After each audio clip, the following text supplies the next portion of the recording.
Durante décadas, regimes autoritários parecem sólidos, fortes, intocáveis. Mas a história mostra que, quando o poder começa a rachar por dentro, a queda costuma ser rápida e inesperada. Hoje, muitos analistas afirmam que o Irã pode estar vivendo algo semelhante ao que a Alemanha Oriental viveu em 1989, um momento que ficou conhecido como o Muro de Berlim. Mas o que exatamente significa dizer que um país chegou ao seu momento Muro de Berlim? Não se trata apenas de protestos nas ruas, nem de vídeos virais. Trata-se de algo mais profundo, a perda do controle simbólico do poder.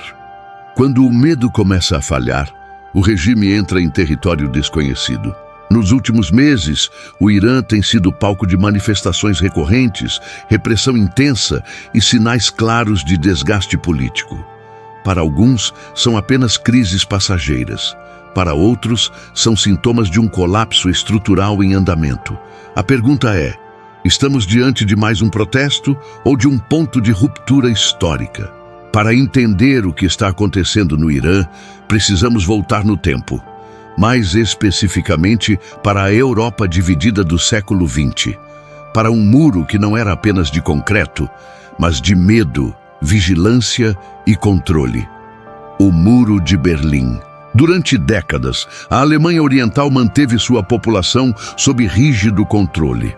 A polícia secreta, a censura e a repressão garantiam a aparência de estabilidade. Mas por trás dessa fachada crescia um cansaço silencioso. As pessoas já não acreditavam no discurso oficial. O colapso não começou com a queda do muro. Começou antes, quando o regime perdeu a capacidade de convencer. Quando as ordens ainda eram obedecidas, mas já não eram respeitadas. Esse detalhe é crucial para entender qualquer regime autoritário. Em 1989, bastou um erro de comunicação, somado à pressão popular acumulada, para que o impensável acontecesse. O muro caiu. Não porque o Estado decidiu, mas porque já não conseguia impedir. O poder havia ultrapassado seu limite. Agora, avance no tempo e olhe para o Irã. Um regime teocrático consolidado, com forte aparato de repressão, controle moral e vigilância social. À primeira vista, sólido. Mas por baixo da superfície, sinais de desgaste se multiplicam.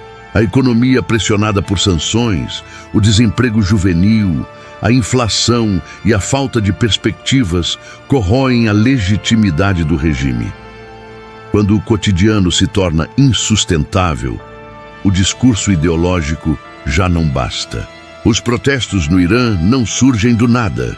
Eles são o resultado de anos de acúmulo de frustrações.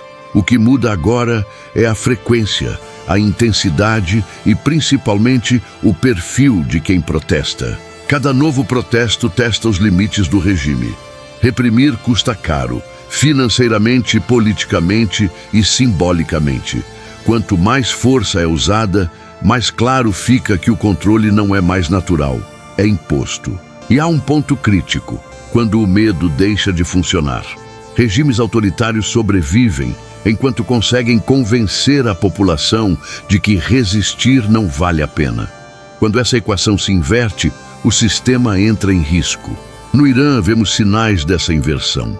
Mulheres, jovens e trabalhadores ocupam as ruas mesmo sabendo das consequências.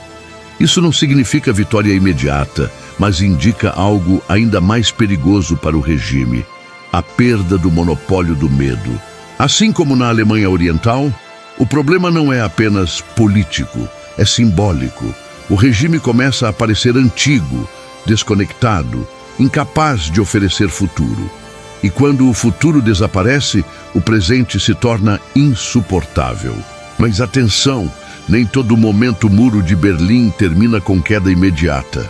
Muitos regimes sobrevivem por anos após seus primeiros grandes abalos. O perigo está justamente aí. O Irã pode reagir endurecendo ainda mais o controle. Mais repressão, mais censura, mais isolamento. Esse caminho adia o colapso, mas aprofunda o desgaste interno. Por outro lado, qualquer concessão é vista como fraqueza. Regimes autoritários raramente sabem reformar sem se deslegitimar. É um dilema clássico do poder. É por isso que o mundo observa o Irã com atenção.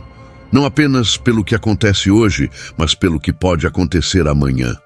Mudanças internas no Irã têm impacto regional e global. A história ensina que quedas simbólicas precedem quedas reais. Antes do muro cair fisicamente, ele já havia caído na mente das pessoas. No Irã, o regime ainda está de pé, mas a pergunta já circula dentro e fora do país. Até quando?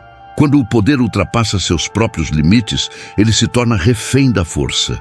E força sozinha nunca sustentou um regime indefinidamente. O momento Muro de Berlim não é um evento isolado.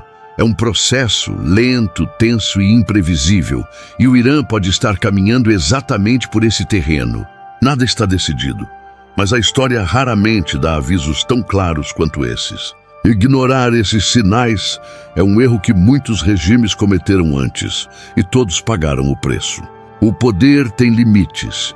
Quando eles são ultrapassados, o colapso deixa de ser uma possibilidade distante e se torna apenas uma questão de tempo. Talvez o Irã não esteja prestes a cair amanhã, mas algo fundamental já mudou. E quando algo muda dentro da sociedade, nenhum regime consegue voltar exatamente ao que era antes. Foi assim em Berlim. Pode ser assim no Irã. A história não se repete, mas rima. E essa rima começa a soar familiar. O mundo assiste, o regime reage e a população resiste. Quando o poder chega ao seu limite, ele revela sua maior fraqueza. E é nesse ponto que a história muda de direção. Se você quer entender os bastidores do poder, os sinais antes das quedas e os limites dos regimes, este canal é para você. Aqui, analisamos o presente com as ferramentas da história. Porque todo poder tem um limite.